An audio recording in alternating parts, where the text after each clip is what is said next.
आज मैं as a parent कुछ शेयर करना चाहती हूँ आप लोगों से कि हम अपने बच्चों के लिए इतना कुछ करते हैं ऑलरेडी और हमें लगता है कि हम बेस्ट देना चाहते हैं उनको। पर कई बार क्या होता है कि हम क्लासेस है, स्कूल्स है, इसको फोकस करते हैं, पर जो चीज एक्चुअली उन्हें इंटरनल सपोर्टिव सिस्टम जिसे कह सकते हैं, जैसे प्राणायाम है, ध्यान है, कोई ऐसी सांस की प्रक्रियाएं हैं जिससे उनकी इम्यून सिस्टम बेटर हो, उनकी एकेडमिक स्किल्स बेटर हो। तो ऐसा एक प्रोग्राम मैंने अभी मेरे बच्चों को करवाया, उत्कर्ष योगा, जो 8 से 12 साल के बच्चों के लिए है, जिसमें my children learn yoga, pranayama, children क्रिया और उसके अलावा ऐसी बहुत सारी चीजें वो लोग सीखे, जैसे फूड एंड न्यूट्रिशन के बारे में। जैसे कई बार हम घर में एक ही चीज बार बार बोलती है, मना करना पड़ता है कि भाई पिज्जा क्यों नहीं खाना है, ये जंक क्यों नहीं खाना है। पर कोर्स से आने के बाद आई अंडरस्टूड कि दे गॉट सो अवेयर कि दे केम एंड टोल्ड मी कि मम्मा पैक्ड फूड्स में पैमोलिव ऑयल होता है विच इज सो हार्मफुल। तो वो अभी एक्चुअली इंग्रेडिएंट्स चेक करते हैं। Can you believe?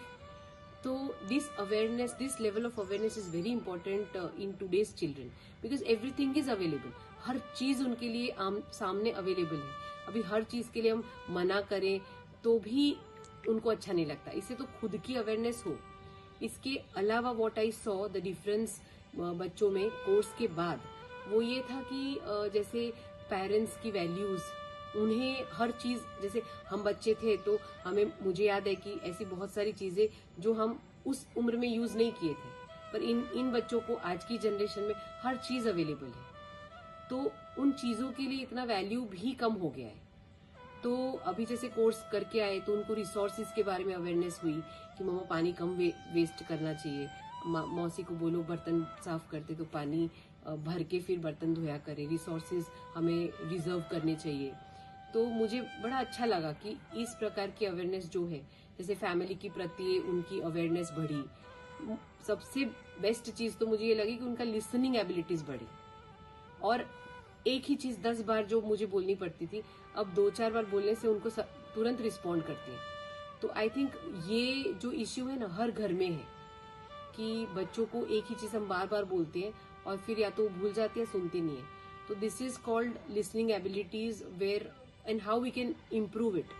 तो जैसे मैंने थोड़ा समझा इसको, तो जैसे चिल्ड्रन क्रिया है, तो चिल्ड्रन क्रिया जब बच्चे करते हैं तो साइंटिफिकली प्रूवन है।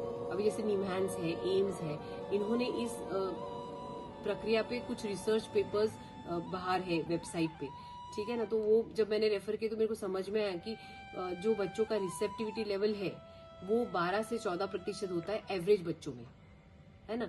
पर जब ये क्रिया करते हैं तो वो बढ़कर के 24% हो जाता है, विच इज ऑलमोस्ट डबल, है ना।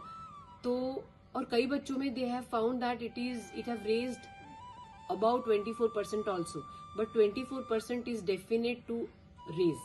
तो इतना रिसेप्टिविटी लेवल बढ़ना, इट्स जस्ट अ मिरेकल। क्योंकि कई बार क्या होता है, बच्चे हम कंप्लेन करते हैं, अरे स्कूल जाता है, ट्यूशन जाता है, फिर भी याद क्यों नहीं रहता है। तो अगर हम देखें ना, तो ज्यादातर बच्चों में वो दिक्कत नहीं है, प्रॉब्लम बच्चे में नहीं है।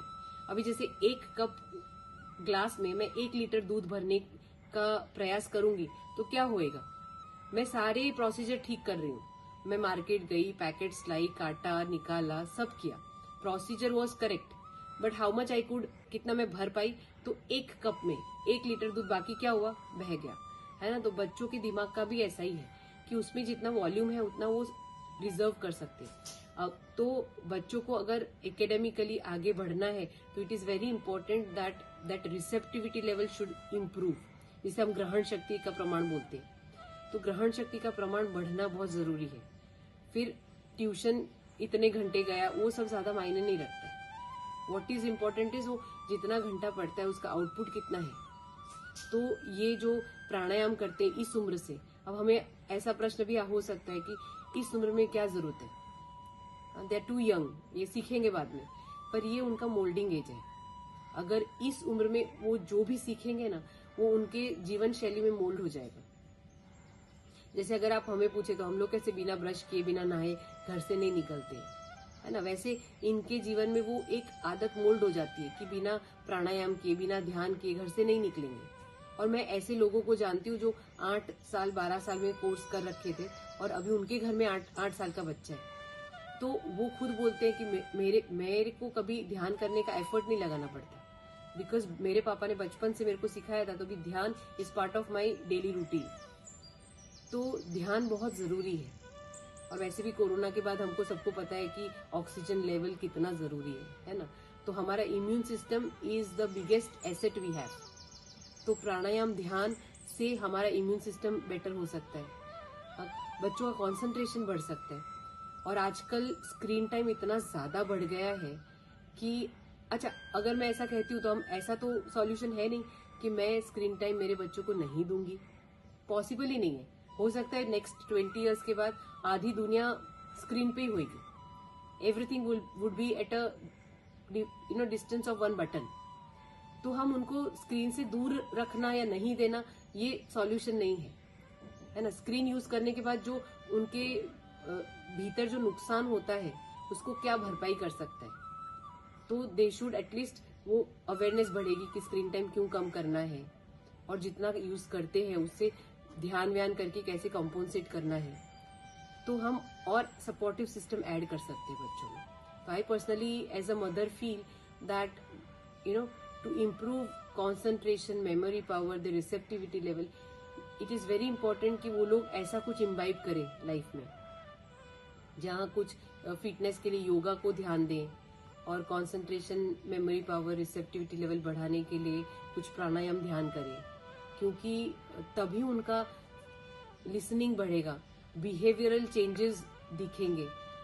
आजकल पेरेंट्स बोलते हैं बच्चे बड़े एग्रेसिव है, रेस्टलेस है, मेरा बच्चा बैठ नहीं सकता है। तो ये सारी चीजें बहुत आसानी से ध्यान प्राणायाम से हम उसको हैंडल कर सकते हैं। अच्छा, जैसे मैंने कहा कि फूड अवेयरनेस है, न्यूट्रिशनल वैल्यूज है, पेरेंट्स की वैल्यूज है, या हम उन्हें जो भी चीजें मिल रही है उसके लिए जो ग्रेटफुलनेस है, ये सारी चीजें ऐसे सुनने में बड़ा भारी भरकम लगता है कि इतने छोटे बच्चों को।